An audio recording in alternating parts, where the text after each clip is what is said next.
మరి ఒక్కసారి దయచేసి ప్రజల్ని రాష్ట్ర రైతాంగాన్ని కూడా నేను ఒక్కసారి ఆలోచించమని కోరుతా ఉన్నా. ఏం జరుగుతుంది మరి కాంగ్రెస్ వచ్చిన తర్వాత? సరే, మేము కట్టిన కాళేశ్వరంలో 100 కంపోనెంట్లలో ఒక కంపోనెంట్ అయిన బ్యారేజ్, ఆ బ్యారేజ్లో 85 పిల్లర్లు ఉంటే ఒక బ్యారేజ్లో 2 పిల్లర్లలో కొంత నష్టం జరిగి ఉండవచ్చు, కాదని నేను అంటలేదు, జరిగి ఉండవచ్చు. మరి ఇవాళ కాంగ్రెస్ వచ్చినాక ఏం జరుగుతూ ఉంది? ఎస్ఎల్బీసీ అనే ప్రాజెక్టు వీళ్ళ కక్కుర్తికి, వీళ్ళ కమిషన్లకు అడ్డగోలుగా వీళ్ళు ఇష్టారీతిన ముందుకు పోతే అక్కడ ఉన్న పరిస్థితి అంచనా వేయకుండా 6 మంది కార్మికులు జల సమాధి అయిన మాట వాస్తవం కాదా? ఇప్పటికీ వాళ్ళ శవాలు ఆచూకీ దొరకని మాట వాస్తవం కాదా? ఇది కాంగ్రెస్ కక్కుర్తికి, కమిషన్లకు, వాళ్ళు చేసిన వ్యవహారానికి, అవినీతికి నిదర్శనం కాదా? నేను అడుగుతా ఉన్న భారతీయ జనతా పార్టీ నాయకత్వాన్ని, కేంద్ర ప్రభుత్వానికి కూడా, ఆ రోజు కాళేశ్వరంలో 2 పిల్లర్లు కుంగితే ఆగమేఘాల మీద ఎన్డీఎస్ఏ పరుగులు పెట్టుకుంటూ వచ్చిందే, 48 గంటల లోపలనే రిపోర్ట్ ఇచ్చిందే. మరి ఇవాళ ఎస్ఎల్బీసీ టన్నల్ కుప్పగూలితే ఎక్కడ సచ్చింది నీ ఎన్డీఎస్ఏ అని అడుగుతున్న మోడీ గారు. ఎక్కడ పోయింది నీ ఎన్డీఎస్ఏ? వట్టెం పంప్ హౌస్ మునిగితే ఎక్కడ సచ్చింది మీ ఎన్డీఎస్ఏ?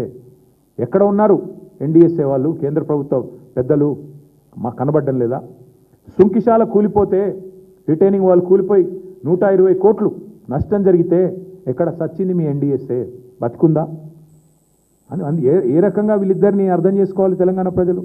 పెద్దవాగు కొట్టుకొని పోతే కాంగ్రెస్ వచ్చినాక జరిగినాయి ఇవన్నీ. ఇప్పుడు నేను చెప్పేది, సుంకిశాల రిటైనింగ్ వాల్ కూలిపోయింది, ఎస్ఎల్బీసీ టన్నల్ కూలిపోయింది, వట్టెం పంప్ హౌస్ మునిగిపోయింది, పెద్దవాగు కొట్టుకపోయింది, చెక్ డ్యాంలు అయితే పటాకులు పేల్చినట్టు పేల్చేస్తున్నారు ఇక్కడ చిల్లర కాంగ్రెస్ నాయకులు.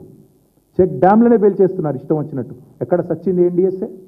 ఇది కాదా కాంగ్రెస్ బీజేపీ ఫెవికాల్ బంధానికి నిదర్శనం? ఈ వాస్తవాలు కావాలని చెప్పేది. ఎందుకు రాదు ఎన్డీఎస్ఏ? ఆ రోజేమో పిలవకుండానే పరిగెత్తుకొచ్చి 48 గంటల్లో రిపోర్ట్ ఇచ్చి దున్నపోతు ఈనిందని వాడంటే దుడ్డని వీడిగట్టేయమన్నట్టు ఇష్టం వచ్చినట్టు తానా తందాన ఆట ఆడింది కాంగ్రెస్ బీజేపీ కాదా? ఎక్కడ తెచ్చారు ఇవాళ కిషన్ రెడ్డి గారు, బండి సంజయ్ గారు? ఎందుకు మాట్లాడతలేరు?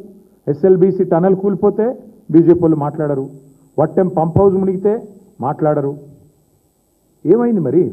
చెక్ డ్యాములు పేలిపోతుంటే, ఎక్కడో కాదు బండి సంజయ్ పార్లమెంట్ పరిధిలోనే చెక్ డ్యాములు పటాకులు పేలినట్టు పేలిపోతుంటే కాంగ్రెస్ నాయకులు పేలుస్తుంటే ఏం చేస్తున్నాడు కేంద్ర హోంశాఖ సహాయ మంత్రి?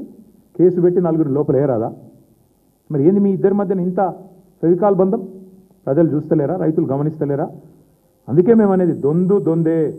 ఇప్పటికైనా కూడా నేను అడుగుతా ఉన్నా, కాళేశ్వరం మీద ఆగమేఘాల మీద ఉరికొచ్చిన ఎన్డీఎస్ఏ ఇప్పటికైనా నిజంగా బీజేపీకి చిత్తశుద్ధి ఉంటే ఇండిపెండెంట్ ఎంక్వైరీ చేయండి. ఇప్పుడు నేను చెప్పిన అన్ని సంఘటనల మీద ఇండిపెండెంట్గా అసలు మేడిగడ్డలో ఏం జరిగిందో ఒక రిటైర్డ్ జడ్జితో ఎంక్వైరీ చేపియండి. మేము వద్దంటలేం కదా. ఎవడు పేల్చిండు